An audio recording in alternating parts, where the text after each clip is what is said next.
Esse é o Democracia na Teia e é a primeira vez que a gente vai fazer uma captação pelo Zoom, né, à distância, por conta da quarentena, é óbvio. E temos aqui um convidado especial lá do Porto, não de Lisboa, lá de Portugal, né, do Porto, mais professor na Católica de Lisboa, o João Pereira Coutinho, meu amigo e colega da Folha, né? É um prazer, JP Coutinho, receber você aqui. Prazer. Agradecemos a tua boa vontade de conversar com a gente aqui no Democracia na Teia. E só lembrando, no dia 5 de junho, o João Pereira Coutinho vai dar uma aula, também remotamente, é óbvio, já que ele não pôde vir aqui ao laboratório lá da PUC, como estava programado nesse momento, em abril. Ele vai dar uma aula dia 5 de junho e quem se interessar, procure nas redes sociais do Labo da PUC São Paulo, detalhes, inscrição e horário preciso e tal. Bom, JP, eu queria... Claro, a gente vai conversar um pouco desse assunto chato que é a pandemia, né?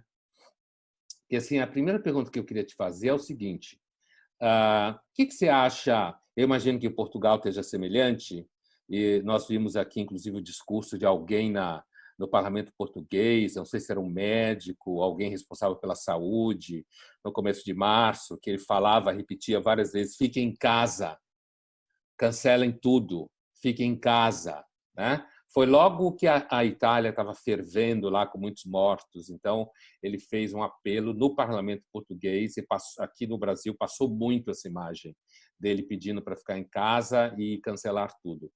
Mas o que você acha desse cruzamento entre discurso científico e política? Olha, Pondé, antes de mais, obrigado pelo convite, é um prazer estar aqui. Enfim, você sabe que eu gosto muito de você, mas eu só estou a fazer isto porque não tenho mais nada para fazer. Eu estou encerrado em casa e, portanto, temos que passar o tempo de alguma forma, não é? Claro, é um bom momento, é uma boa forma de passar o tempo. É uma boa forma, é das melhores. Agora, relativamente ao que você está a dizer, eu diria que era quase uma questão de tempo. Até o cientismo, até a ideia de que a ciência terá sempre a última palavra sobre tudo, inclusive sobre a política e sobre a vida humana, era só uma questão de tempo até que ela voltasse, até que ela emergisse com esta força quase indestrutível. E aquilo que eu acho mais perturbante nesta pandemia é evidente que, para além dos mortos, para além dos doentes, para além da destruição económica que vem a caminho, que já está, mas que virá com mais força a caminho, eu acho que esta pandemia revelou, sobretudo, a grande fragilidade da nossa condição contemporânea. Eu sabia que havia essa fragilidade, nunca imaginei que ela fosse tão forte, que ela fosse tão devastadora. Ou seja, nos últimos anos, nas últimas décadas talvez, aquele sociólogo Frank Furedi, ele escreve muito sobre isso, e quanto a mim, acertadamente, nós vivemos num estado de medo permanente. Tudo era perigoso. Não é? A comida que você consome, o álcool, o sexo, as crianças, há sempre um pedófilo atrás de uma criança em todo o lado. Portanto, nós vivemos num estado de pânico permanente. E, portanto, quando a base é esse pânico, você agora imagina o que é que acontece quando vem uma pandemia sobre uma sociedade que já está fragilizada e já está amedrontada. O que acontece é que as pessoas estão dispostas a tudo, a abrir mão de tudo, para terem segurança. E, portanto, o dado mais perturbante para mim nesta pandemia é a fragilidade e a disponibilidade das pessoas para entregarem ao poder político e ao poder científico tudo em troca de segurança. Com isto eu não estou a dizer que a pandemia não é uma coisa séria, não é preciso tomar cuidados, não estou a dizer nada disto. O que eu estou a dizer é que isto destapou, isto trouxe ao de cima a fragilidade da nossa condição de uma forma que para mim seria inimaginável há uns anos. É assim, você citou o Frank Furedi, né, que é um autor que eu também gosto de ler. A gente já falou disso. O Frank Furedi, ele falou ele publica constantemente artigos na revista Spiked, né? E ele publicou, não o último, mas talvez o penúltimo, o anterior. Você chegou a citar numa coluna, se não me engano, que você achava que eram os melhores textos Sim. que estavam sendo publicados, né? Ele falou exatamente dessa coisa de que a gente estava viciado numa espécie de controle e que não que necessariamente a gente fosse mais covarde do que antes, mas que a simples ideia de sofrimento perdeu qualquer significado para nós. Nós não temos capacidade de atribuir significado e valor ao sofrimento, e como se a gente tivesse perdido muitas virtudes heróicas, virtudes de resiliência. O que você acha? Você acha que dá para dizer que, do ponto de vista moral, né, não só político, mas moral, a pandemia criou uma espécie de laboratório experimental em que vícios vêm à tona, entre eles o medo, o pânico, o terror? O que você acha disso? Sim, aliás, quando você estava a falar disso, eu estava a lembrar de um filme que só vi ontem, eu não tinha visto o filme quando estreou no cinema, que é o 1917. Sim, E para as pessoas que não viram, é a história de dois soldados que são recrutados para cruzarem as linhas do inimigo e para levarem a mensagem a uma outra, portanto, a um outro contingente militar inglês, para que eles não ataquem, porque vão cair numa armadilha. E o filme, para além da proeza técnica, etc., eu estava a assistir ao filme e estava a pensar assim, isto é um filme totalmente antiquado e, sobretudo, totalmente desadequado para o tempo em que nós vivemos, porque o que está ali é, basicamente, é a virtude da resiliência. Aliás, é curioso, porque o filme começa e acaba com uma situação de repouso. Ou seja, os dois jovens soldados estão a repousar e a certa altura há um outro soldado que os desperta e diz: venham cá, há uma missão para vocês. Isto faz-me lembrar muito a passagem do livro de Jó, passagem bíblica, em que a certa altura se diz: eu estava em repouso e veio sobre mim a perturbação. E aquele início do filme é absolutamente importante, porque o que aquele filme mostra, ainda que num contexto de guerra, é que a nossa condição é definida por estamos numa situação em que julgamos que estamos tudo bem e a certa altura vem sobre nós a perturbação. E no filme essa perturbação é enfrentada com coragem, com resiliência, com sacrifício, e o grande problema é que ao ver a dinâmica do filme, eu acho que aquilo que se perdeu hoje em dia foi precisamente o tipo de virtudes que estão presentes naquele filme. E isso é muito visível, por exemplo, quando você vê que no nosso tempo a principal virtude já não é o heroísmo, já não é a coragem, a principal virtude é a vitimização. Ou seja, o super-herói do nosso tempo é a vítima. Ele é o sujeito da história, digamos assim. Ou seja, aliás, há um ensaio de um filósofo italiano que se chama Apologia da Vítima, em que ele basicamente afirma isso. Ou seja, hoje em dia houve uma espécie de mudança das categorias morais do Ocidente, das categorias morais clássicas, que eram essencialmente a temperança, a sabedoria, a coragem, etc., e passou-se a valorizar aquilo que era visto como vícios tradicionais na história do pensamento político e moral. Ou seja, você só tem lugar na história se for uma vítima. E, portanto, era inevitável que, perante uma contingência desta natureza,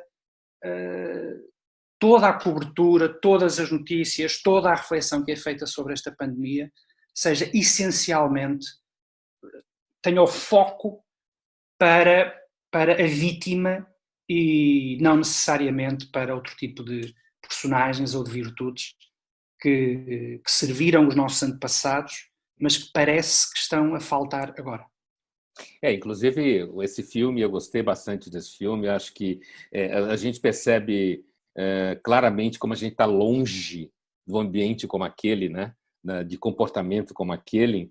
E no final, perto do final, não no final, não vou dar spoiler, mas assim, perto do final, quando ele finalmente atinge esse outro contingente militar, consegue falar com o coronel, que é interpretado, inclusive, pelo um autor em inglês bastante famoso atualmente, que faz Sherlock Holmes e tal, e ele, né, você lembra, e o coronel fala assim, hoje eles mandaram a gente não atacar, amanhã vem outra ordem e mandam a gente atacar. Quer dizer, se a Segunda Guerra Mundial ficou famosa pelos massacres, genocídios e tal, a Primeira Guerra ficou famosa por essa sensação de absolutamente morte dos soldados de forma caótica, sem ordem, né?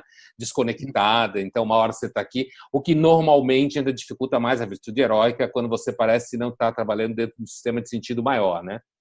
Mas eu queria te perguntar, não sei se aí em Portugal está passando essa propaganda, mas tem uma propaganda que está passando aqui na televisão que é de super-heróis, tipo Marvel, alguma coisa assim.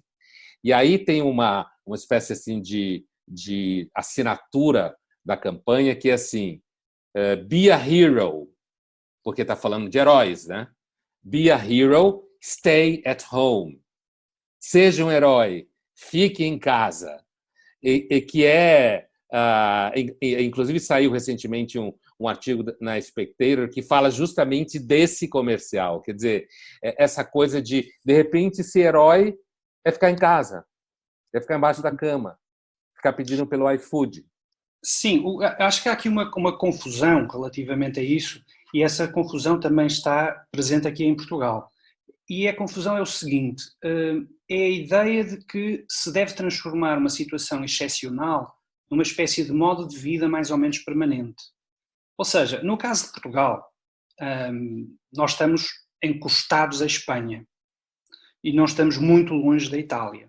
Isto significa que quando em Espanha e em Itália você começou a ver descalabro de tudo, ou seja, quando você começou a ver todos os dias mais 700 ou 800 mortos ou 900 mortos,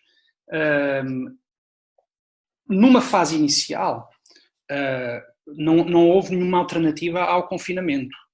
Porquê? Porque, do ponto de vista do sistema de saúde, o sistema de saúde não estava preparado, o português não está preparado, nem estava, para uma situação semelhante à Espanha ou à Itália, que, escusado será dizer, têm sistemas de saúde bastante melhores do que o português, e então, no caso italiano, sobretudo os cuidados intensivos em Itália, são dos melhores da União Europeia, e mesmo assim foi o colapso total. Agora, esse confinamento foi um confinamento que se dá no espaço de um mês, e eu temo que esse confinamento durante um mês fez para ganhar tempo, para que os hospitais se preparassem, para que houvesse material de proteção, tudo isso. O grande problema é que me parece que não é esse bem o entendimento que os governos, e em particular o governo português, têm do confinamento. Ou seja, enquanto que para uma pessoa racional o confinamento, sim, é uma medida muito temporária, mas é preciso entender que é apenas um sacrifício momentâneo que se está a fazer, há um pouco a ideia de que a nossa vida nunca mais vai ser igual, a ideia de que vai tudo mudar, a ideia de que nós nunca mais teremos o tipo de liberdades que imaginávamos, que o confinamento vai passar a ser uma espécie de mais ou menos método de vida, mesmo sabendo que agora vão começar a reabrir algumas lojas, ou seja, aquilo que eu vejo é que muitas vezes os governos usam a necessidade de confinamento, que era uma necessidade temporária, como uma espécie de nova regra de vida. E nesse sentido, essa ideia de transformar em heróis aqueles que se sacrificaram momentaneamente para que os governos agora possam mostrar o que valem, parece-me uma total deturpação do negócio aqui. O negócio aqui não é ser um herói, fica em casa para todo sempre e esquece a vida que tinhas. Não, o negócio aqui é diferente. O negócio aqui é, fica em casa momentaneamente, nós vamos rearranjar as coisas e depois a vida vai ter que reabrir. E, no entanto, parece-me que se está a transformar... Enfim, isto é um pouco o que diz o filósofo italiano, Agamben, em que ele dizia, no fundo, transformar o estado de exceção no estado de normalidade. E eu não me parece que isso seja propriamente saudável para as sociedades democráticas. Mas você não acha que há uma... Eu ia, inclusive, falar do Agamben mesmo. Você não acha que há uma certa vocação à infantilização, querer viver num estado de exceção, no sentido de que...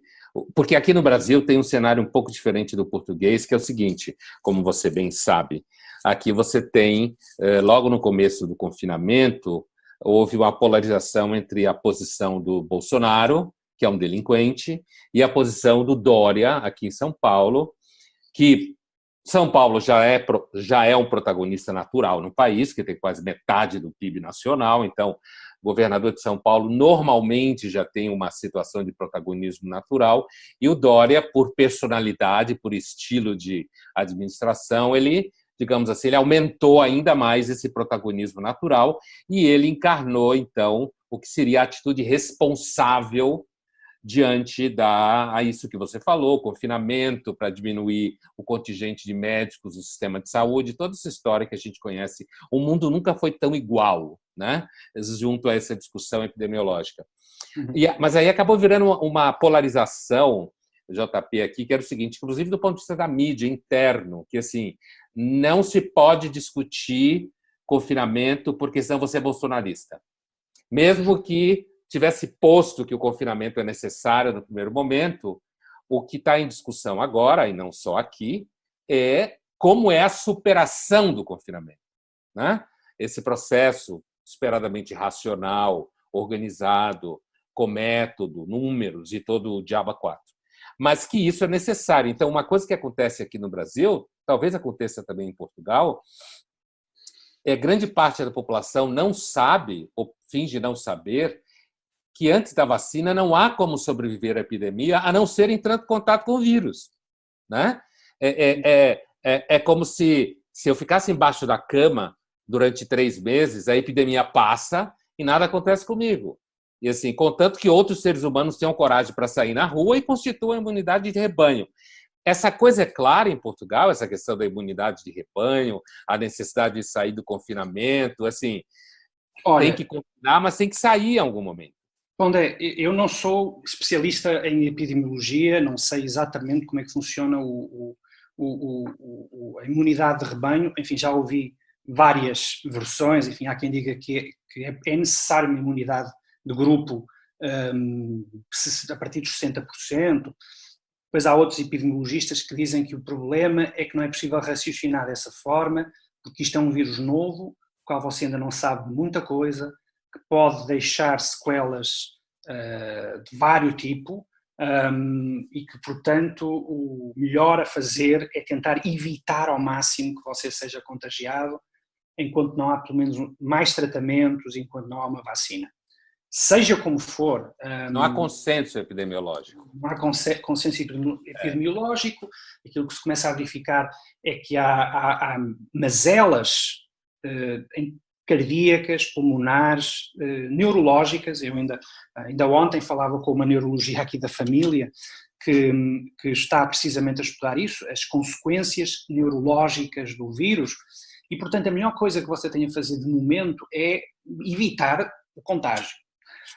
Agora, o grande problema é que, você sabe, eu nunca acreditei que existe em política, que existe um valor absoluto em relação ao qual você tem que sacrificar tudo o que existe. O melhor exemplo, por exemplo, é o filme 1917. Aquilo é um claríssimo caso em que provavelmente existem outro tipo de valores que vão muito para além da sua própria sobrevivência. O heroísmo assenta nesse pressuposto. O heroísmo assenta que há valores que são mais importantes do que a mera sobrevivência do indivíduo. Portanto, como eu não acho que exista o valor absoluto, E o que eu quero dizer com isto, para não ser mal interpretado, o que eu quero dizer com isto, que não há um valor absoluto, é que eu sou capaz de imaginar um cenário, uma situação, em que, por exemplo, a vida humana pode não ser o valor mais importante, em que o sacrifício pode ser o valor mais importante, ou em que outros valores podem ser mais importantes, como, por exemplo, o risco, o prazer, mesmo que isso signifique a destruição do sujeito. Portanto, como eu não acho que exista um valor absoluto, eu acho que uma sociedade só é suportável quando você está disposto a fazer trocas, trade-offs entre valores. E, portanto, é evidente que é aconselhável que você não seja infectado. Porém, você não pode viver permanentemente no medo, retirado e num estado de quase solidão total, física ou existencial, com medo de ficar infectado. E, portanto, eu acho que o que é necessário é encontrar uma forma do fundo, de você aprender a conviver com o vírus. Porque enquanto não há vacina, é isso mesmo que você vai ter que fazer. Você vai ter que aprender a viver com isto. E portanto, é fácil confinar meio mundo, é fácil colocar toda a gente em casa, mas não é exatamente isto que se espera de um poder político responsável. O que se espera de um poder político responsável é que seja capaz de preparar uma sociedade para que ela aprenda a conviver com o vírus.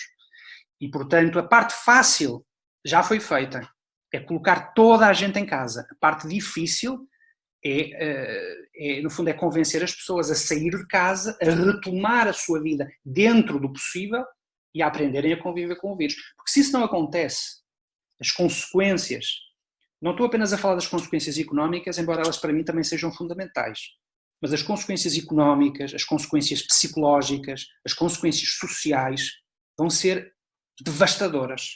E então nós podemos estar na situação em que, para evitar o contágio de um vírus que é esmagadoramente benigno, tirando casos, obviamente, onde ele é fatal, mas estamos a falar, convém ter isto preciso, nós estamos a falar de um vírus que não é o pior vírus que apareceu na história da humanidade. Sim.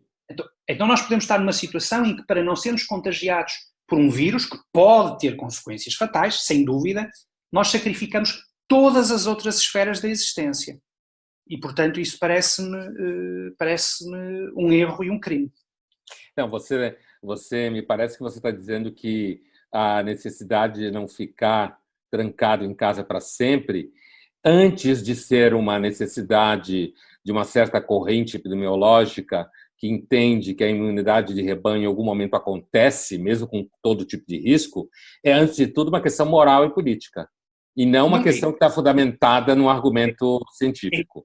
Ou seja, o argumento científico, este é o velho problema do racionalismo em política, de que falava o Oakeshott. Normalmente as pessoas falam do Michael Oakeshott, que ele era contra o racionalismo em política, etc, etc. Sim, ele era contra o racionalismo em política. Agora, para o Oakeshott, o verdadeiro conhecimento é um conhecimento, por um lado, um conhecimento prático, mas também há uma parte de conhecimento técnico. Ou seja, o racionalista é aquele que acha que só o conhecimento técnico é o conhecimento válido. Todos os outros tipos de conhecimento são fraudulentos, falsos ou ilusórios. E, portanto, é evidente que você, na sua decisão política, há uma dimensão que é técnica. E, portanto, você tem que ouvir os epidemiologistas. Mas ouvir não significa submeter-se apenas à tirania da técnica, à tirania da ciência. É perfeitamente concebível, não estou a falar deste vírus, estou a falar de qualquer outro problema, que você, mesmo conhecendo os riscos, prefere, pura e simplesmente, que a vida continue, ainda com algumas limitações. Ou seja, nem tudo tem que ser sacrificado no altar da ciência e da técnica. Isto é válido para o vírus, isto é válido para outro tipo de estilos de vida, isto é válido para as decisões que você toma na sua vida. Se você chegar a um estado paranoico em que acha que a vida só vale a pena ser vivida se você puder preservar a sua saúde o mais possível, de forma a poder um dia morrer na mais perfeita condição, esta é uma visão totalitária da existência humana. Eu posso perfeitamente conceber que, para uma pessoa, é muito mais importante, por exemplo, ter menos anos de vida, mas que a vida seja uma vida feita de prazeres, do que propriamente uma vida estéril, purificada, para que ele possa morrer saudável. E, portanto, é exatamente isto que está aqui em causa. Ou seja, é perfeitamente possível tomar precauções, etc., mas é fundamental que a vida continue. Aí eu não sei se como aconteceu em Portugal, talvez você possa dizer, mas aqui houve essa polarização e está começando a melhorar um pouco, porque como o Bolsonaro está afogado, inclusive depois da história do Sérgio Moro, né? O governo dele está afundando, assim, apontando para um possível impeachment. Mas aqui no começo da discussão, agora começa a aliviar um pouco, havia muito essa questão de todo mundo que é legal e todo mundo que é responsável, então tem que estar alinhado à ciência, porque é a única forma de garantir que você não é louco como o Bolsonaro. Houve esse tipo de coisa em Portugal? Não, né?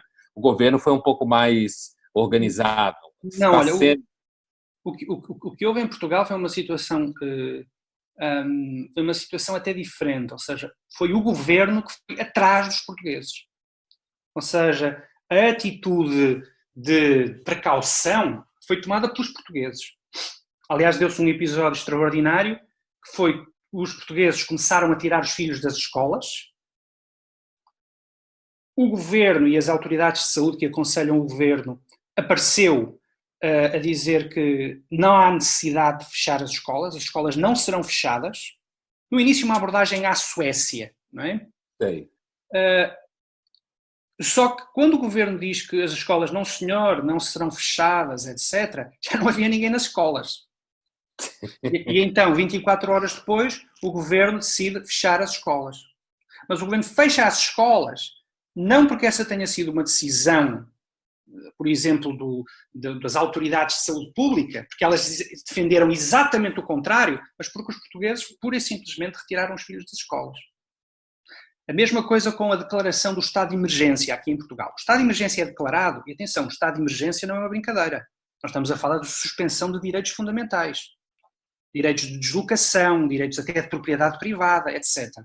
Mas o estado de emergência é declarado, já todos os portugueses estavam em casa. Não é? Ou seja, é uma coisa extraordinária. Ou seja, aquilo que eu vi aqui foi uma espécie de... Os portugueses foram sempre à frente do governo, digamos assim. Claro, o que é que agora acontece? O que agora acontece é que, ao mesmo tempo que o governo quer abrir com muito, muito cuidado, os portugueses querem é sair o mais rapidamente possível. Isso está acontecendo aqui também. Está cedendo duramente a quarentena aqui. Quer dizer, esse final de semana passado, segundo os dados, foi aqui em São Paulo, no estado de São Paulo, caiu ainda mais, estava em torno de 48%, 47%. No começo chegou até perto de 60%, 65% e foi caindo, subiu um pouco, depois o Dória ameaçou, mas aqui não tem estado de emergência, quer dizer que aí em Portugal os direitos civis estão suspensos. Aqui existe uma norma constitucional que se chama Estado de Emergência, em que há uma suspensão de direitos e depois é o Presidente da República que elabora o decreto e depois isso é aprovado pela Assembleia da República. E depois compete ao Governo definir o que é que vai ser o estado de emergência. E, portanto, por exemplo, apenas um exemplo, em 2 datas festivas em Portugal, na Páscoa e agora no fim de semana do 1º de maio, os portugueses, por exemplo, não podem circular entre cidades, entre concelhos, digamos assim. O que significa que você tem que estar confinado ao seu... É como se o seu concelho tivesse uma espécie de cerca sanitária. Sei. E você não pode sair. Claro, isto já está a gerar polémica séria, porque ao mesmo tempo que os portugueses são proibidos de, por exemplo, funerais, participarem nos funerais dos seus entes queridos, de se reunirem, etc., ao mesmo tempo que isto acontece, o governo, por exemplo, decidiu festejar o dia 25 de Abril, que é a data que marca o fim da ditadura, na Assembleia da República, não é? Ao mesmo tempo, o 1º de maio, dia do trabalhador, vai ter manifestações na rua e, portanto, os portugueses perguntam-se como é que é possível fazer este tipo de exigências à população e a classe política, sobretudo a classe política de esquerda e de extrema esquerda, continua a fazer a sua vida, enfim, não exatamente como se não tivesse acontecido nada, mas com algumas adaptações e tal, mas continua a fazer exatamente o que sempre fez. Portanto, já começa-se a gerar estas situações. Existem portugueses de primeira e portugueses de segunda, como é que isso funciona? Agora, obviamente, o estado de emergência dura até ao próximo fim de semana, ninguém está interessado em renovar o estado de emergência, mas o provável é que agora vamos ter a chamada situação de calamidade. A situação de calamidade é uma situação menos grave do que o estado de emergência, mas também já há uma enorme discussão se é possível manter uma série de restrições, por exemplo, restrições de movimentos, só com a situação de calamidade, ou se isso é inconstitucional. Portanto, enfim, você pode ver que o debate aqui também é vibrante. Então, a gente tem que fechar, caminhar para o final, JP, mas eu queria te fazer uma última pergunta, pontual, é o seguinte: o que você está achando dessas histórias de quem fala por aí de que a humanidade vai sair melhor da pandemia, moralmente? Olha, André, a única coisa que eu sei é o que a história nos diz. E o que a história nos diz é que a humanidade normalmente sai pior de uma pandemia. E, portanto, a ideia de que numa pandemia vem ao de cima o melhor da natureza humana, na realidade a história diz que é exatamente o contrário, que vem ao de cima o pior. Aliás, há um livro que foi publicado recentemente, cujo autor não me lembro, enfim, agora não estou a recordar do título, mas em que é uma análise, no fundo, da história das epidemias e o que isso significou do ponto de vista da reorganização social. E normalmente o que acontece é pior o que vem a seguir. E no caso desta pandemia em particular, enfim, a começar pelas consequências económicas, eu aliás escrevi sobre isso na coluna da semana passada, há toda uma geração que é, enfim, a geração millennial que nasceu entre 1985 e 1995, 2000 no máximo, é uma geração destruída. É uma geração completamente destruída, é uma geração que teve a crise financeira em 2008 e agora tem esta pandemia, portanto eu não sei exatamente o que se vai passar com esta geração. Também não sei como é que é possível do ponto de vista económico, também não sou economista, aliás, às vezes penso que nem os economistas são economistas, parecem feiticeiros, astrólogos. Mas, astrólogos. Havia um colunista português, historiador português engraçadíssimo, que ele dizia que um sociólogo é um cruzamento entre um socialista e um astrólogo. Não é? É uma definição perfeita, mas isso também serve para os economistas. E eu não sei como é que é possível resolver este problema. O que eu sei é que estas gerações mais jovens são um terreno fértil para, pura e simplesmente, destruir a democracia. Como aconteceu na década de 30, por exemplo. Uhum. E eu vejo isso quando eu olho para os meus alunos, quando eu olho para... Enfim, eu não sei o que vai ser a vida deles. E portanto não estou otimista. Mas enfim, como eu nunca estou otimista, podemos dizer que esta é uma das primeiras vezes em que o mundo está mais ou menos como eu acho que ele é. Você é o Coutinho 19. É, Coutinho 19. Eu acho tudo agora está em equilíbrio. As pessoas dizem, não sei o que, isto é uma merda. Não, mas é mesmo. Eu sempre disse. Não é? Eu não sou a pessoa indicada para insuflar otimismo e esperança. Eu deixo isso aos outros. Para os livros de autoajuda. Muito obrigado, JP. Foi um prazer conversar com você. André, um grande abraço para você, para toda a equipa e até breve. Até breve. Muito obrigado. Abraço.